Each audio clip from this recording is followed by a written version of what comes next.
Okay, we're good to go. Thank you. Good evening. I'd like to call the meeting to order and welcome you to the regular session of the Milwaukee Planning Commission. Agendas and additional copies of staff reports are available on the city website at www.milwaukeeoregon.gov. The easiest way to locate them is to navigate to the community calendar where tonight's meeting page is posted. If you have not reviewed the agenda, please do so. It contains important information about the process we will follow. If you wish to provide public comment, please log into the Zoom meeting or call into the meeting. Instructions for logging in and calling in are located on the meeting page on the city's website. In order to be included in the meeting record, public comments must be received during the applicable portion of tonight's meeting. That is, general comments must be made during the open audience participation portion of the meeting, and comments on specific public hearings or work sessions must be made before the close of the public testimony portion of the agenda item. Let me now ask if there's any additional information items that the staff would like to present. I was muted.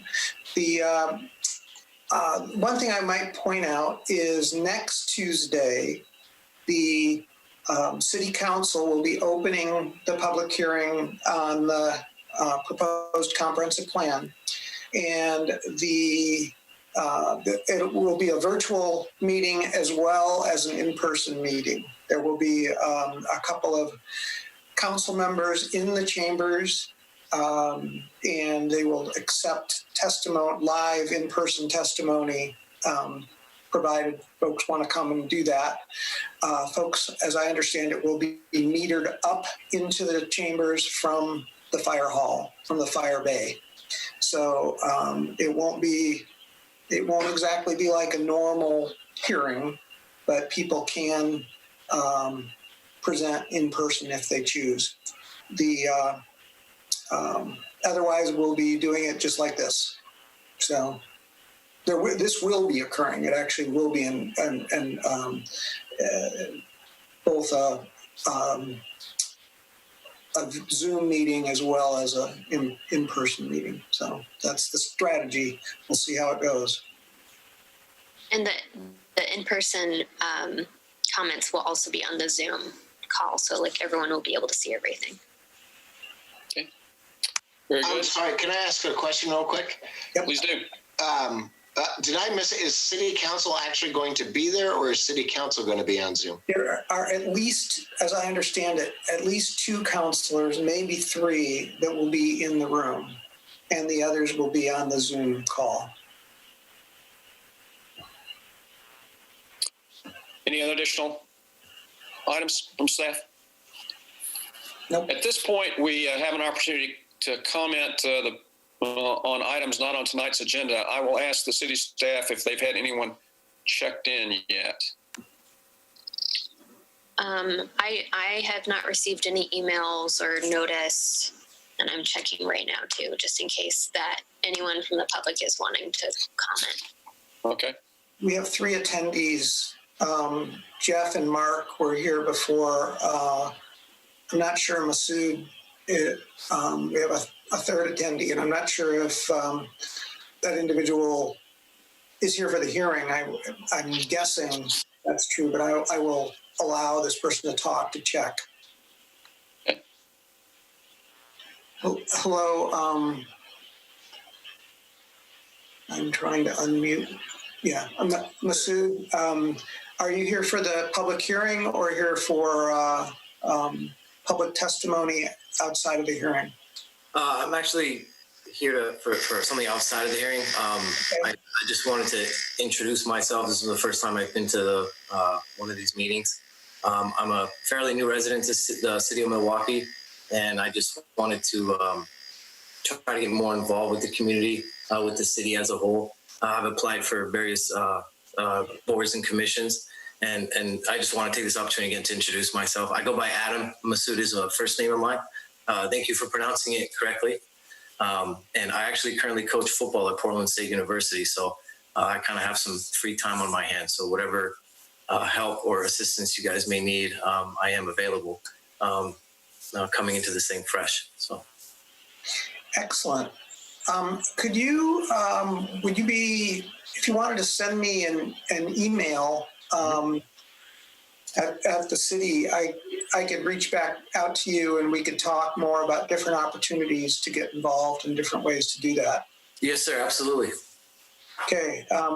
Yeah, if you go online and look at the planning department, I think you can find my email. And if you can't find mine, if you just send it to the planning website there, Milwaukee Planning. Planning at milwaukeeoregon.gov. Okay. Thank you. It'll get to me. Mhm. Okay, thanks. Thank you for attending tonight's meeting, Masood. Did you wish to comment on anything? No, sir. I was just introducing myself and then attending. Okay. Welcome. We look forward to your attendance in the future. Thank you, sir. Appreciate it. Can I just add one thing too? Please do. So I'm sure there'll be quite a few public meetings or community events, either virtually or in person if we can, over the next year or two. So keep a watch out for all of that stuff as well. And Denny will probably send you an email listing out how to be involved. A lot will be about housing and parking and those kinds of things related to planning. So awesome. That's perfect. Yeah. Thank you so much. That's housing. As a veteran, housing is something that's important to me. So yeah. Thank you. Great. I'm going to take you back out and mute you and go back to the normal program here. We will now move on to tonight's public hearing. We will follow the basic format listed in the agenda, including the staff report presentation, testimony, and planning commission deliberation. This is a continuation of item S-2018-001, the Railroad Avenue subdivision. The public hearing on agenda item 4.1, the Railroad Avenue subdivision, is now called to order. This item was last heard at the April 26, 2020 meeting of the Milwaukee Planning Commission. At that time, the hearing was continued to tonight's meeting.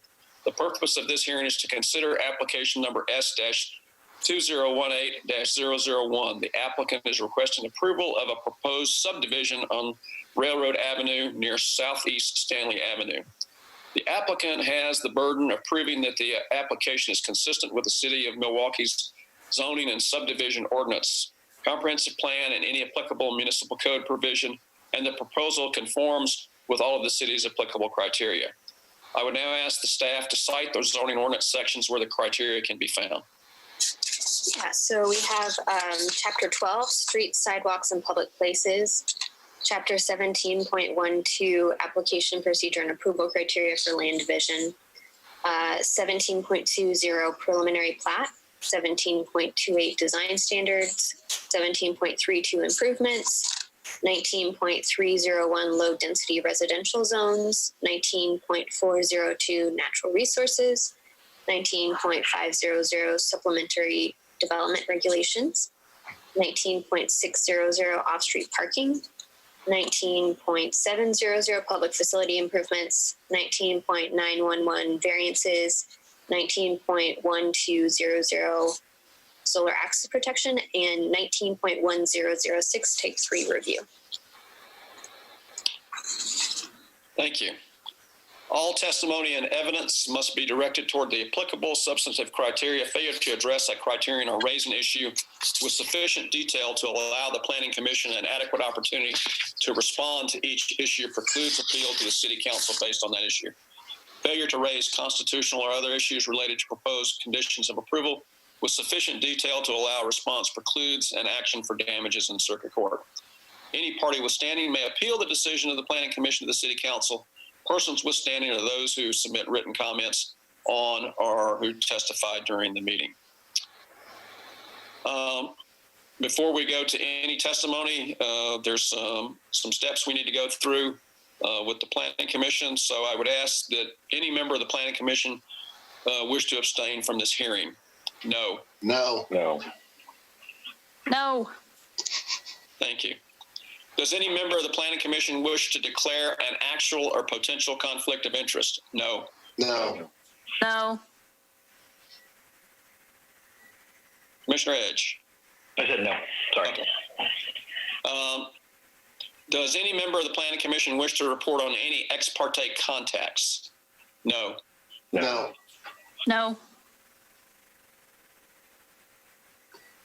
Commissioner Edge, I'm not hearing you. I said no, right? I was the first one to say no We're after you. stepping on each other. Okay. I'll need to go My into a fault. delay It's my mode. fault. Okay. All right. Will any commissioner who has visited the site prior to this hearing please raise their hand? I see all 4 commissioners in attendance raise their hand. Did any of the commissioners who visited the site speak to anyone at the site or note anything different from what is indicated in the staff report for this application? No. No. Oh,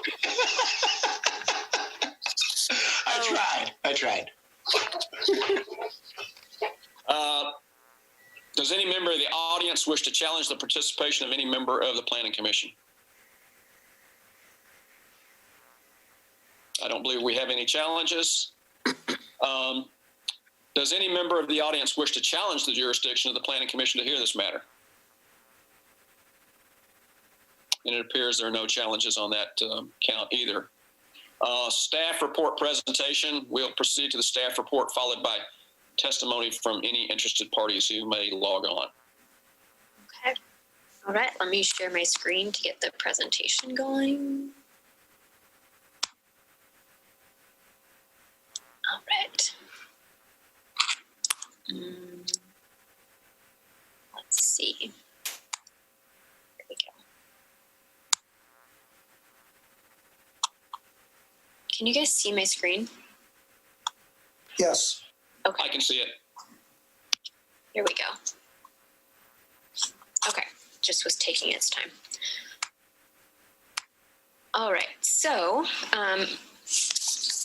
as it says here, my name is Mary Heberling. I'm an assistant planner with the city of Milwaukee, and I am here to do the staff presentation for the proposal for a 6-lot subdivision. S2018-001 is the file number. Okay, so some background information. This application was discussed at the planning, I was going to say last hearing, but that's not right. It was 2 planning hearings ago on April 28th. The main things we talked about during that discussion was the alternatives and impacts analysis for the proposed 6-lot subdivision, as well as the mitigation plantings plan. As part of that, we did have one public comment, which was from a neighbor in the area, and they had concerns about traffic from the extension of 56th Avenue to Railroad Avenue. So that's just some background information from last time. Information to expect to hear tonight is going to be about an updated mitigation plantings plan, stormwater and water quality management enhancement for the site, and information on the viability of eliminating a lot for a 5-lot subdivision. And those were all brought up at the last public hearing, Planning Commission public hearing. And so these are kind of what we're trying to address based on what you all wanted to hear for this hearing. Okay, so this is the updated site plan. It's really much the same as last time, except that there is now, it shows the 25-foot buffer from that eastern property line here on the south or the bottom of your screen where there's that intermittent stream. There's now that 25-foot buffer between lots 1, 2, and 3 and that stream. Otherwise, it's exactly the same as you all saw last time. Yeah, that's the eastern boundary line. The eastern boundary, yes, not southern, but it's the bottom of your screen, I guess, but is technically the eastern boundary line. Okay, so just as before, there are 5 variances for this proposal. A reduction in minimum lot depths for lots 1 through 5. Actually, lot 6, I'll go back here. Lot 6, their front yard is actually facing that Betta Street, and so it's meeting our lot dimension standards. So that might be a little bit different from last time. I think last time I said all 6 needed minimum lot depths, but it's really just 5. The other variances are reduction in the number of trees and shrubs for the mitigation plantings plan. And then specifically for lots 1, 2, and 3, variances for reduction of lot sizes, reduction of the front and rear yard setbacks, and having buildable area in that habitat conservation area, the HCA. So we'll talk about kind of the revisions that we're bringing forward tonight based on the discussions from last time. As I said before, the revised subdivision plan, which is that now has that 25-foot natural resource zone. There's also a few revised mitigation planting plans based on previous comments from our urban forester, and a response to the questions about stormwater related enhancements from the commissioners last time, as well as a memo and a response to that alternative number 6 that was brought on about what would it look like if you actually took away lot 1 and then there was really only 5 lots left. So what would that kind of entail for the applicant? So key issues for tonight are going to be just 3, and it's based on those things that you all wanted to hear about last time, which were are the conclusions in the water quality memo reasonable? And that memo was provided by the applicant. Is the updated mitigation plantings plan adequate as well? And then has applicant adequately addressed the feasibility of a 5-lot subdivision? So we'll go forward on the water quality first. So as I mentioned before, at the April 28th public hearing, the Planning Commission had asked for further stormwater enhancements if they could be provided, given that lots 1, 2, and 3 are within that habitat conservation area. Would that be something to kind of offset some of those disturbances in that natural resource area? And the applicant did supply a memo stating that that they would be meeting the City of Portland Stormwater Management Manual, and that on-site conditions were analyzed for lots 1, 2, and 3, and it ended up stating that there wasn't a need for additional water quality features. We did have our city engineering department respond and look over their memo just to kind of make sure, because they're the ones that will be reviewing all of the stormwater.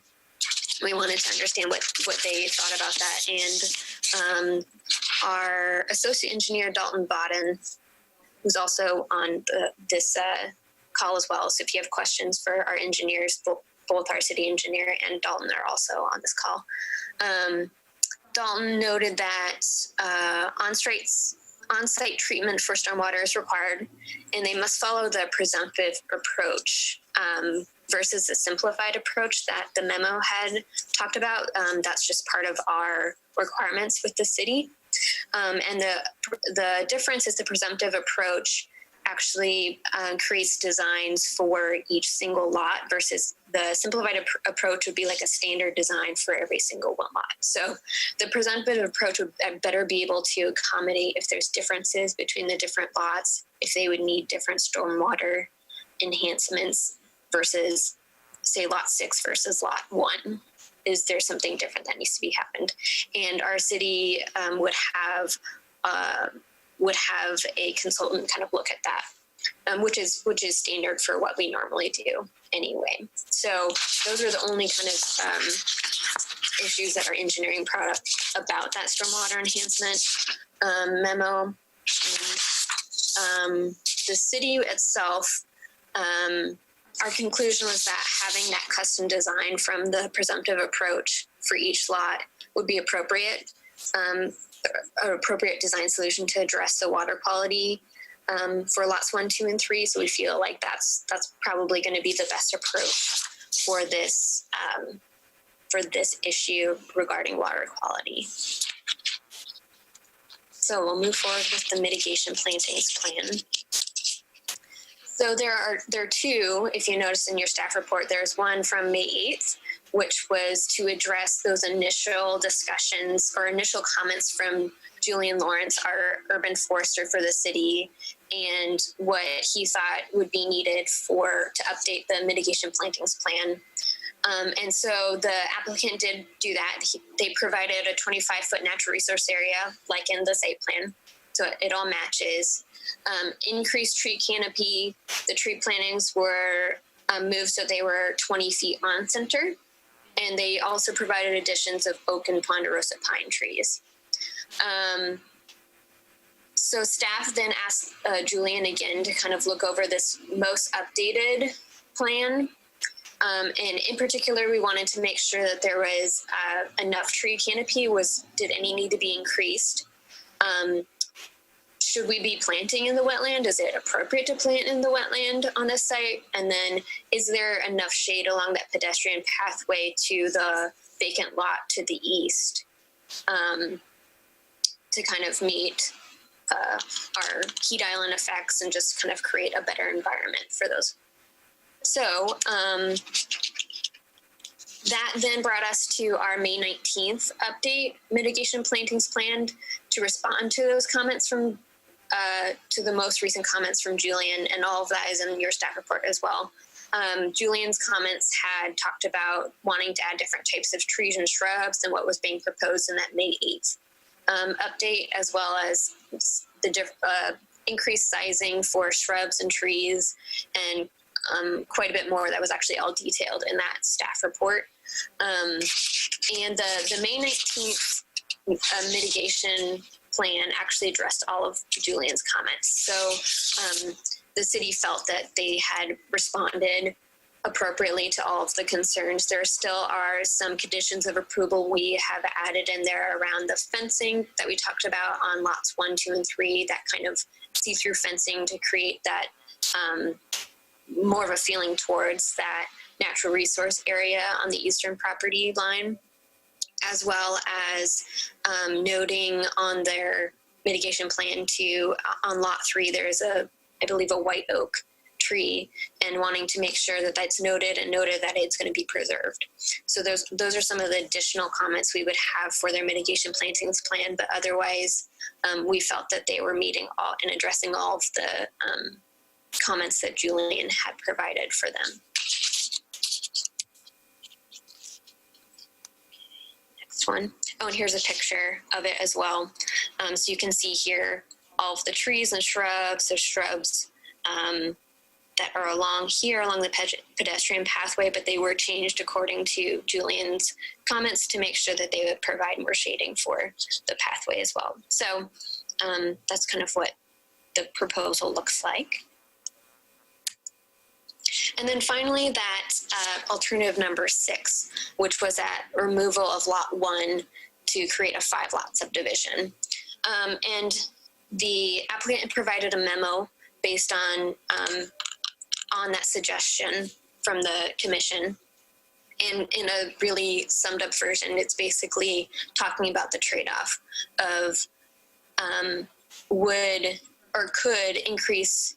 The trade-off would be a possibly increase of price of land and housing costs for more protection of natural resource areas. So that's kind of the trade-off the applicant was talking about in their memo, and basically stating that it wasn't quite a good enough trade-off for them to think that it would be worthwhile to just move to a 5-lot subdivision, mostly out of economic costs, as well as just the quality of the HCA on lot 1 being mostly non-native grasses, or I think all non-native grasses on there, didn't quite seem to make sense for that trade-off to have more natural resource area, but would then end up increasing the price of land and housing costs, along with the public improvements that they're providing, wanting to make sure that they have enough proportionality between the amount of development and then the amount of public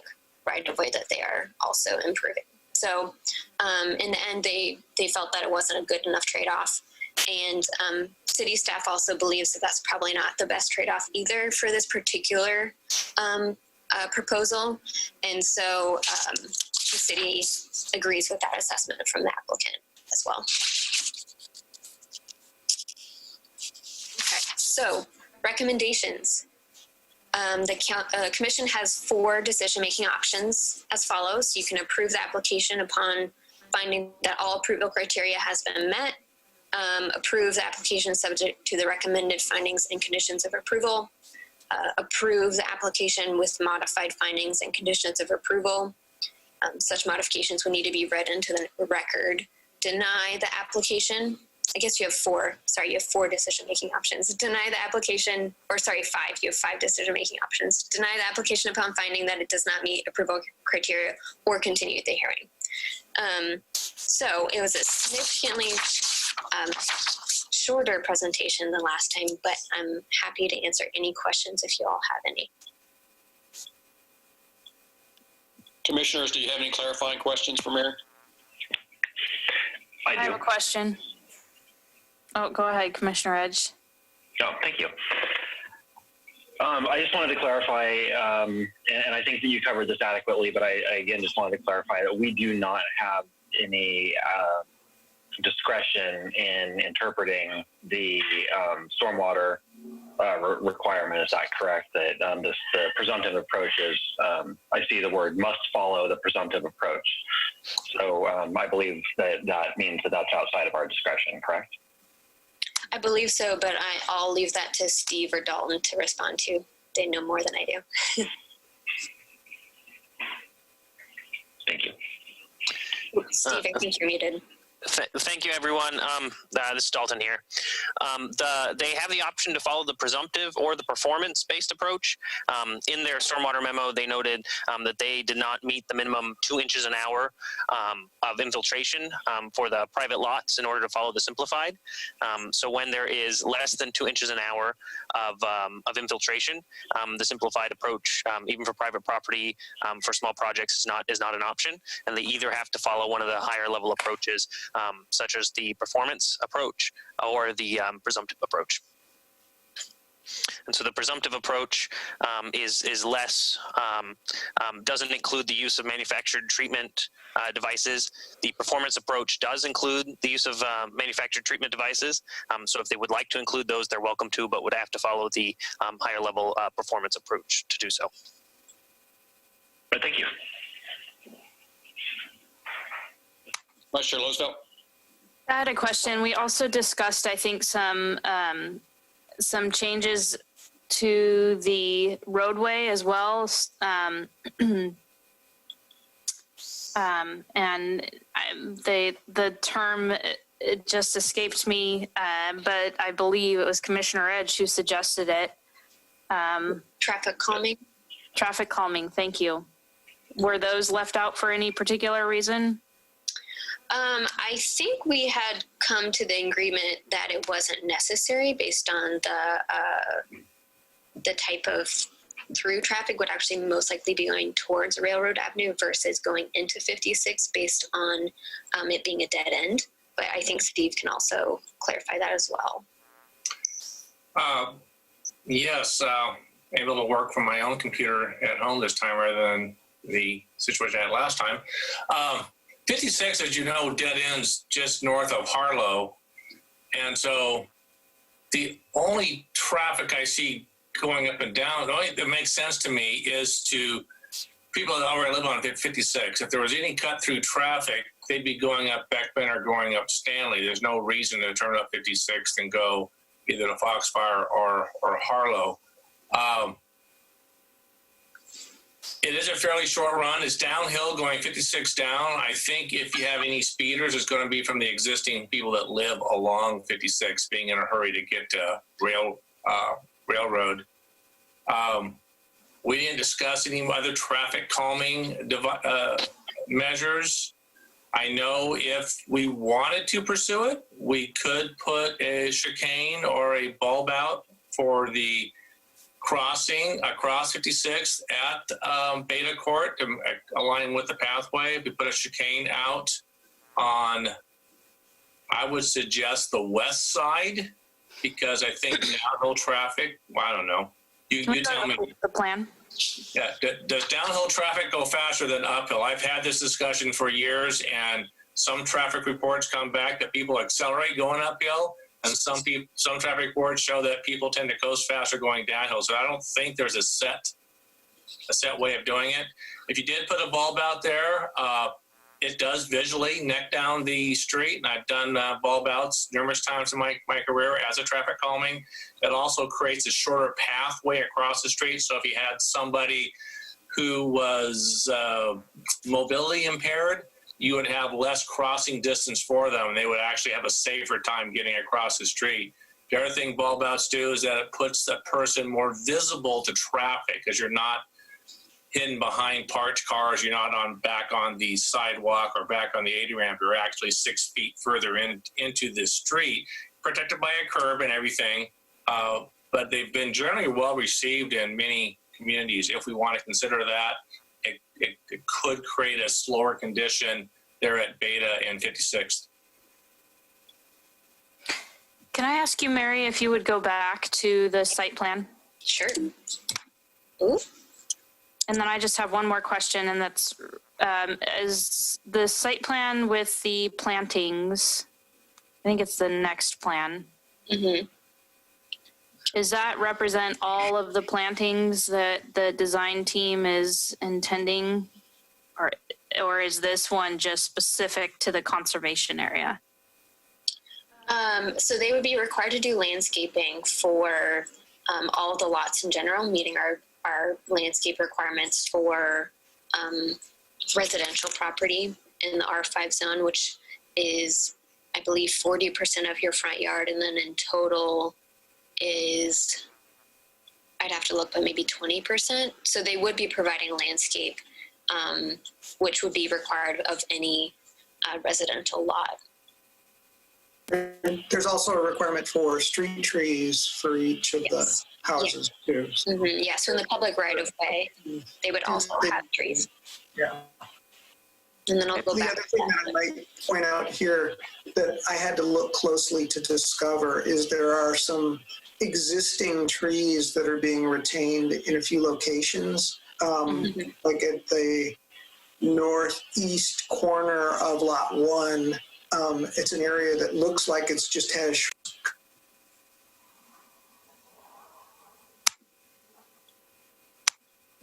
Denny, you're on mute. Yep, sorry about that. I was explaining it very clearly. What I was trying to point out before I took my finger off the space bar, which allows you to speak in Zoom, a little trick that I learned, but you got to keep your finger pressed down, is in the area in the northeast corner of Lot 1, right near the pathway. It looks, when you look at this, it looks like it's all shrubs, but there are actually existing trees in there that are highlighted in the landscaping plan. So there's good, there's still going to be tree canopy. It's just not showing up in the newly, these are all what's being identified here primarily by the circles are the new plantings, not the existing ones. There's some dots that illustrate the existing plants. And then you wanted me to go back to the other one, correct? Nope, that one was the good one. That was it? Okay, cool. Yep, those are the questions I had. Thank you. I have some questions, Chairman Massey, if I may ask them. Please go ahead. So I want to make sure on page 34 of our document, we have a line in there that says a condition will also be included that any fencing on lots 1, 2, and 3 will be see-through to minimize impacts on habitat connectivity and wildlife corridors. I want to make sure that that condition says colored see-through fencing. Yeah, I don't think we specified that in the conditions currently. We talked about that last time, and instead of having the galvanized, make it a colored, either a black or a green or whatever color it comes in. And then I want to make sure, because I'm a little confused when I'm looking at the site plan, there is a 12-foot multi-path that is on Railroad, right?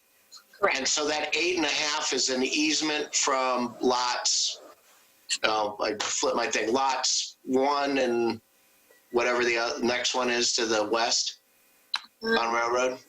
Let me pull that up again. That's Lot 4. Yeah. You can't read, well, yeah. If you zoom in close, it says, and I was trying to read it, so it says a 12-foot path But then I just want to make sure that that easement was not just a blank easement back to the city. It's an easement from the property, right? Or property owner to the path. Yeah, it's an easement. Mary, can you point to that area real quickly?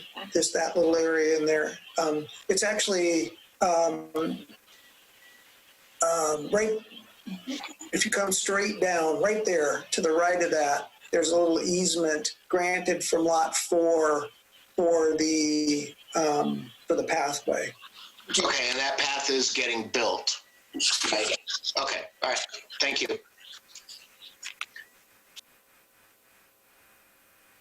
Any other clarifying questions for the staff? Okay. Have we received any correspondence on this matter other than those items that have already been discussed? No others. Thank you. We'll go through this routine, but I suspect we won't have any public testimony, and we may only be listening to the applicant, but we'll give those folks a chance. So I'll go through the standard pronunciations here. I'll recognize the applicant and their representatives, followed by persons who use the Zoom raise hand feature to testify, who have called in to provide testimony by phone. Following any public testimony, the applicant and their representatives will have an opportunity to provide a rebuttal. When you are invited to testify, your microphone will be unmuted. Please begin your testimony by stating your name and address so that they may be recorded in the minutes. When you are providing testimony, please remember to confine your remarks to the application and the relevant criteria and to avoid repetition and any irrelevant information. If additional documents or evidence are provided by any party, the commission may, if requested, allow a continuance or leave the record open to allow the parties a reasonable opportunity to respond. Any such continuance or extension shall be subject to the limitations of the 180-day rule, unless the continuation or extension is requested or agreed to by the applicant. That's the 120-day rule. Does it really? What did I say? I'm sorry. I said 180, didn't I? Yeah, okay. Sorry about that. I correct myself. It's a 120-day rule. I didn't want to change the state law here on Zoom.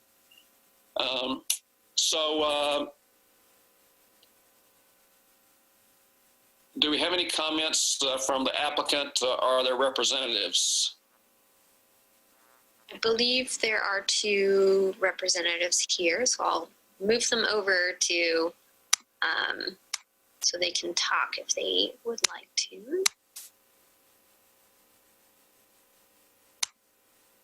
Okay.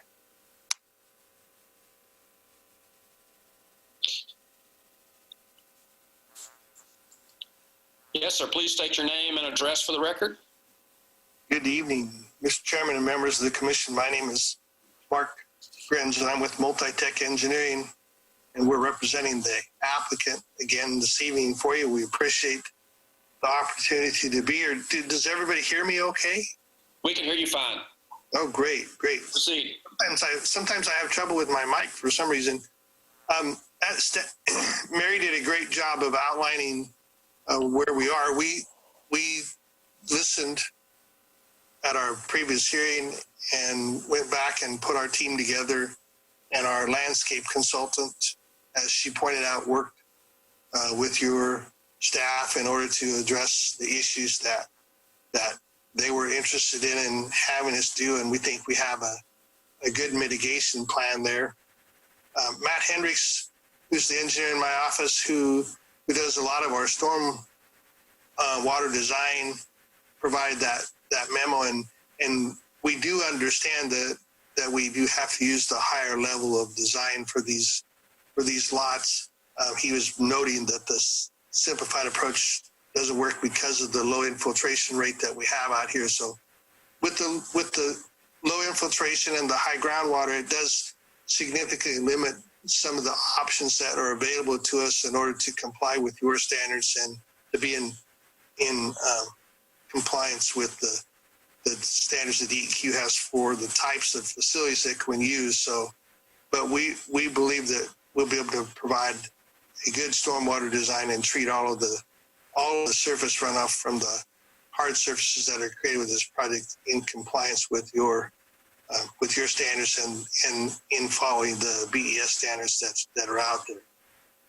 So that's we did take a look at it. I did ask them specifically to look and see if there were any enhancements that we could do to try to direct some of the water back towards the natural resource area back there, but there just didn't seem to be any way to do it and comply with the criteria that we would have to in order to make sure that we were treating the roof runoff before it went into that area. So, but they did take a good look at it. And then, of course, the final thing that was brought up for us to provide was to talk about whether or not we could consider reducing the number of lots from 6 to 5. And I prepared that memo to you again, which was not a lot different than what I had said the other night, but was a little bit more definitive in my analysis, and that to eliminate that lot when we already have some fairly significant costs associated with this project, with the amount of public improvements that we're making and the amount of frontage that we have compared to the number of lots we have, as well as with what we believe the increased costs are going to be for the mitigation planting plan that we put together here.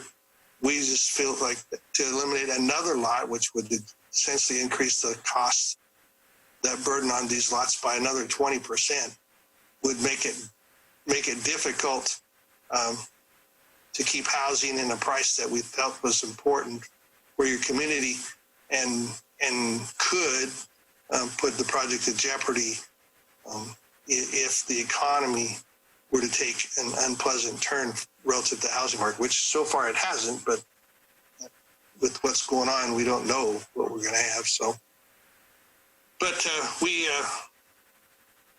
have no objection to working with your public works staff and coming up with some traffic calming measures.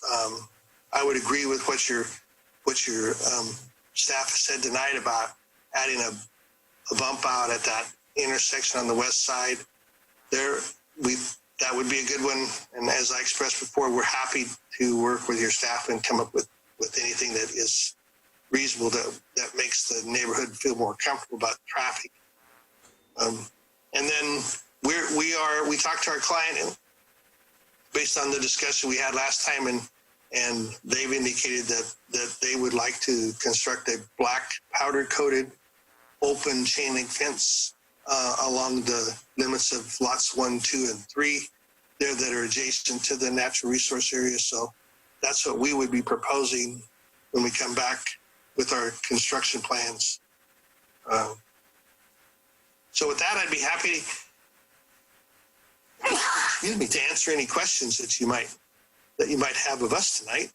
We have no objections to the conditions the staff has in the staff report tonight. So we're good to go with it if you guys are.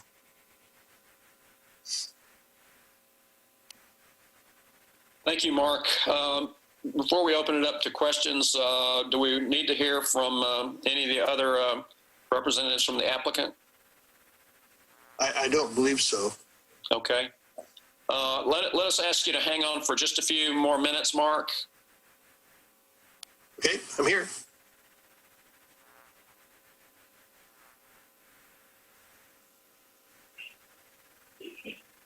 You are muted, Chair Massey. All right. Thanks for that reminder. At this point, the commission normally hears public testimony, so I'll ask the staff if we've had anyone check in for public testimony, either in support, opposition, or neutral. Give me 1 second to check the email. Sure. Thank you, Denny.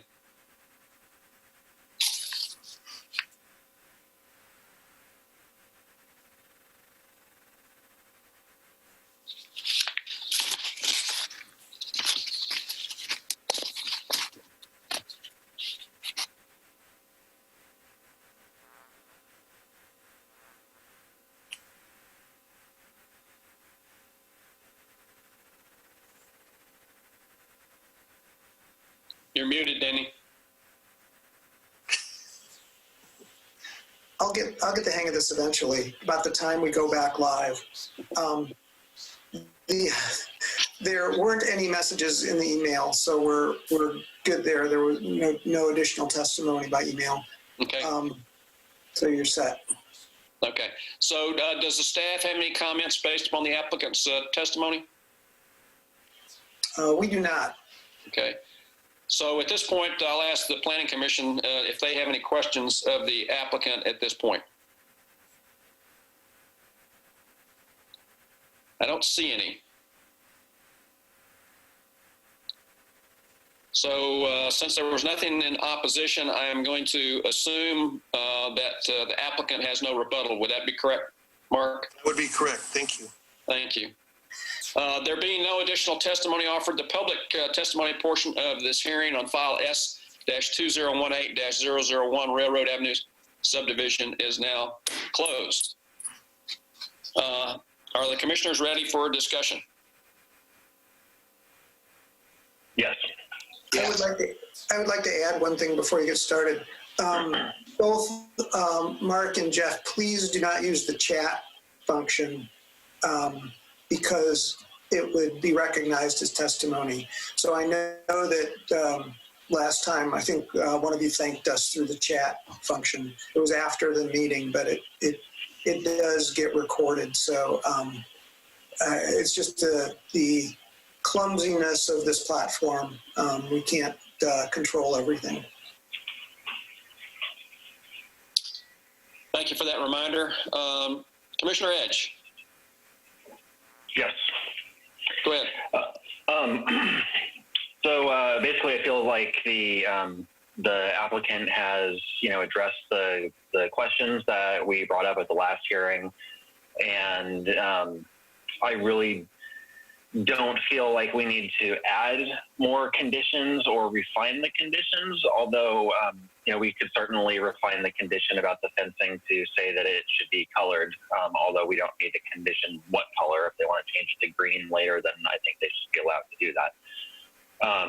Similarly, with the bulb out, it sounds tempting to add that as perhaps a condition of approval, but I feel like since the applicant is amicable to that and staff, expressed, that there's an opportunity to work with the applicant there, to then rather than condition something specific like, which side of the street it goes on or whatever, again, I think that, we might just recommend or condition, if we want to, that the applicant work with staff to implement traffic calming measures, in the area of the intersection with Beta Street, if we wanted to do something like that. But I don't even see a need really to condition that, if the commission, remainder of the commission concurs. So I really feel like they've addressed everything, and the stormwater is going to be handled the way that the city, handles that, and the additional, the loss of the lot, I really don't want to see a reduction in the number of houses that are, brought to the market from this proposal. I feel like they've, the design that they have, it really, meets the intent, and balances out, the code versus the objectives. And so, we want more buffers, we want more stormwater protection. We want, everything. But I think that I think they've demonstrated that the impact from the loss of, one lot in a proposal like this is just really too much for the rest of the lots to bear on the market. So I think that's appropriate. So I really feel like I'm ready to move forward with approving the staff recommended findings and conditions of approval that were distributed to us, and I'm ready. I'm ready to support that. Thank you, Commissioner Edge. Any other commissioners? I want to ask Vice Chair Loosevelt if she would like to condition the traffic calming on the corner of Beta. Do we want to pick a particular corner, or would you just like to see something like work with staff or something like that? I think work with staff is fine. I don't know that we found the right solution in the right location here in this discussion. So I would suggest it's working with staff.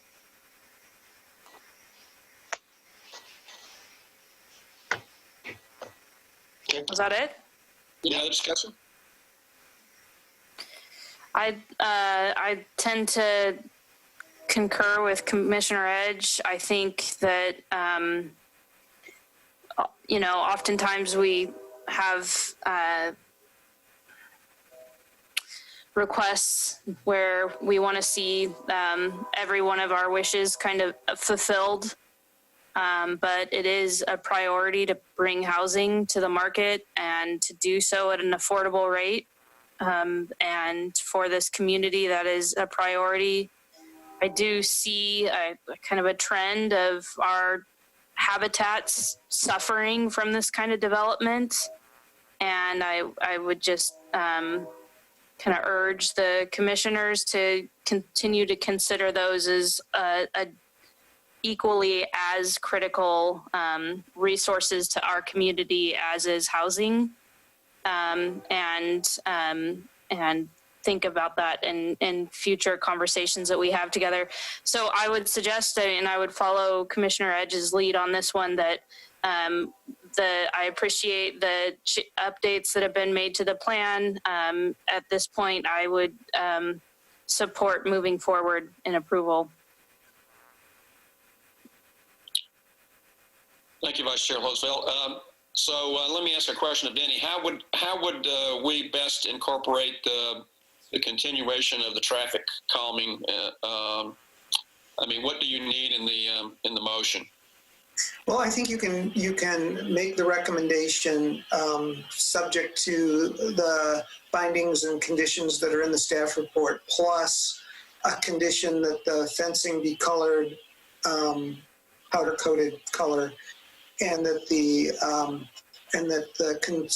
applicant work with the engineering staff to include a feature to help calm traffic. I mean, just that simple. Okay, thank you. So the chair will entertain a motion at this point. Okay, I'll make the motion that we approve application S-2018-001 pursuant to the staff distributed findings and conditions of approval, with the additions that the applicant construct a powder-coated colored fencing adjacent to the habitat conservation area, and that applicant work with staff to implement traffic calming measures at the intersection of the new the intersection of the new street with Beta Street. Thank you. Thank you. Do I have a second on that motion? I'll second it. All in favor? Aye. Aye. Aye. Okay. I recorded 4 commissioners voting in the affirmative. If anyone wishes to appeal this decision to the City Council, you must make application stating the grounds for your appeal within 15 days of the mailing of the notice of decision. Please see the planning staff for any details. At this point, there's no additional business items on the agenda, so do the commissioners or staff have any other business or updates they'd like to bring up?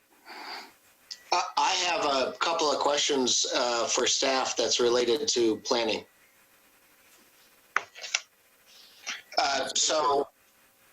My first question is that, are you guys working on a structure for temporary parklets for the businesses in Milwaukee to be able to operate within their capacity of phase 1 and phase 2 to give them a little bit of extra space and to make it safer to deal with customers outside or work with customers outside?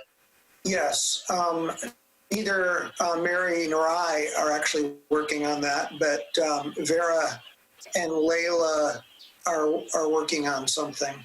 As I understand, there's 4 different options they're considering. One is parklets on parklet-like features on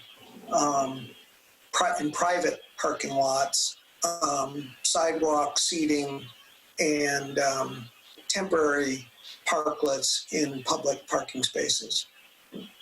I can add something. I'm part of that group too. We have a meeting tomorrow at 2:30 to discuss what to do moving forward, how we're going to handle trying to maintain restaurant capacity and the distancing required by COVID-19 requirements. So it is on the schedule tomorrow. Layla is heading it up. I'm part of the team. I think Public Works Director Peter Pastorelli is part of the team, and then Vera is part of the team. I made some comments to Layla today about the proposal. So I saw And my hope is that you don't restrict this to restaurants, but, you know, retailers who do classes could maybe be able to do classes outside in their parklets or however you decide, or, you know, maybe if you run the square, maybe you could, you know, be able to kind of set up, I hate the term flea market, but maybe a rack outside just so that more people can feel comfortable about shopping. So I hope we just don't restrict it to restaurants and that it extends to all businesses. Okay, I will bring up your concerns with the group at tomorrow's meeting.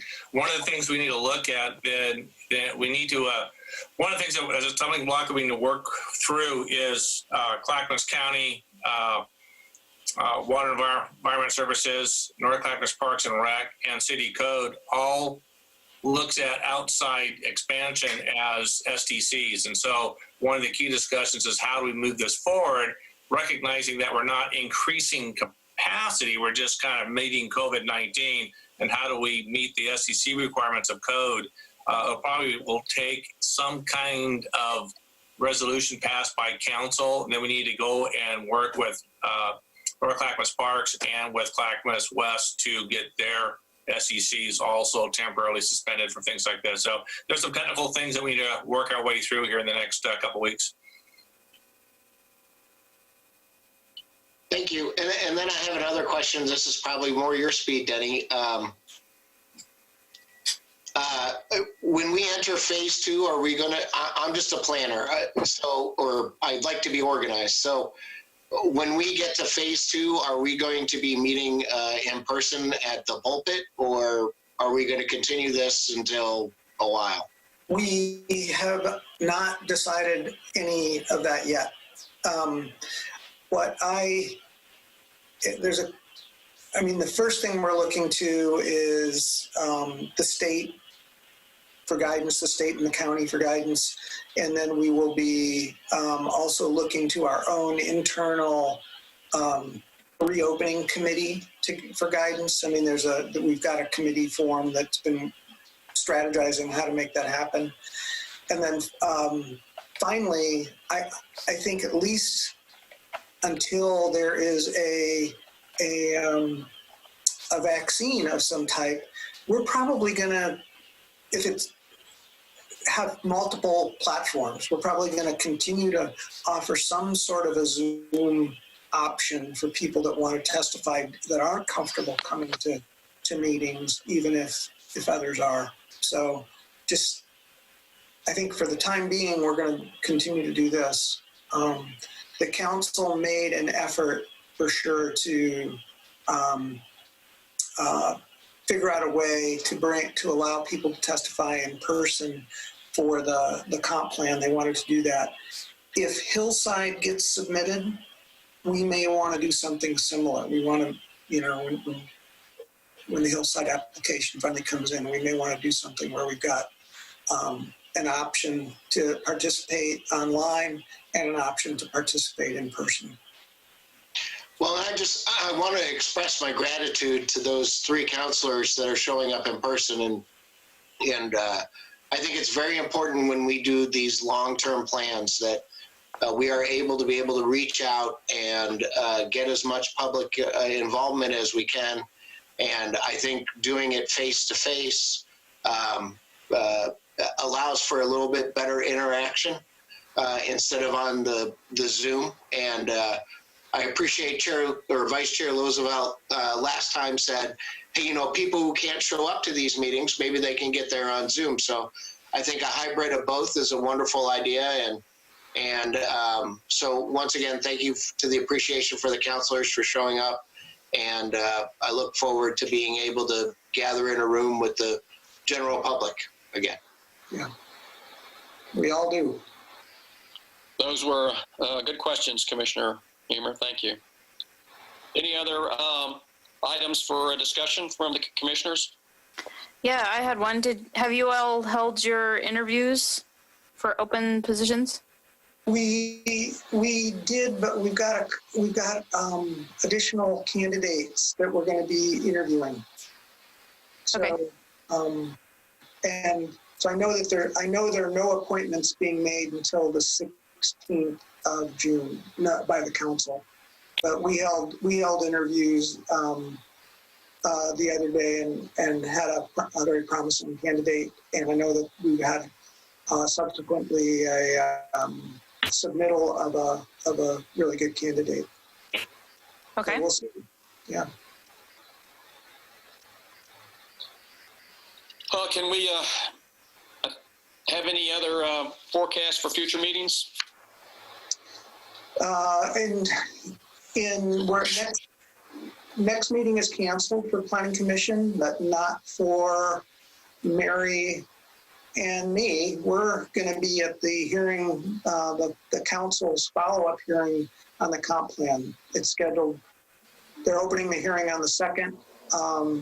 There's scheduled a hearing on the 9th for either taking, if there is additional testimony that needs to be taken, they could take it that night, but I expect they're going to be entering into deliberations that night.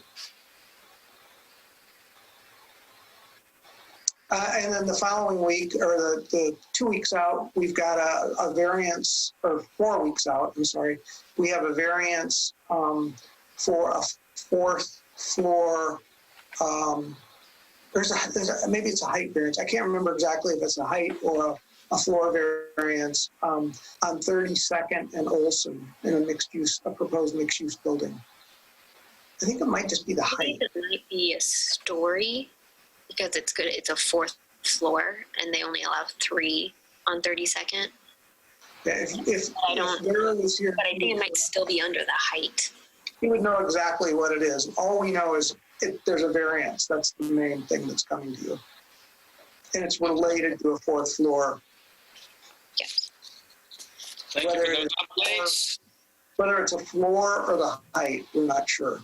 Well, it's definitely the floor because they don't allow 4 stories without a variance. Maybe what it is it's still under the maximum height. I think that's the thing. Okay, More to follow. so that'll be fun. Yes. So at this point, I will entertain a motion to adjourn the Planning Commission meeting. I'll make a motion to adjourn. Is there a second? I'll second. Have a second? All in favor? Aye. Bye. And all of the commissioners voted to adjourn the meeting. Thanks, everyone. Thanks, everybody. Okay. Bye. Have a great week. Bye. Bye.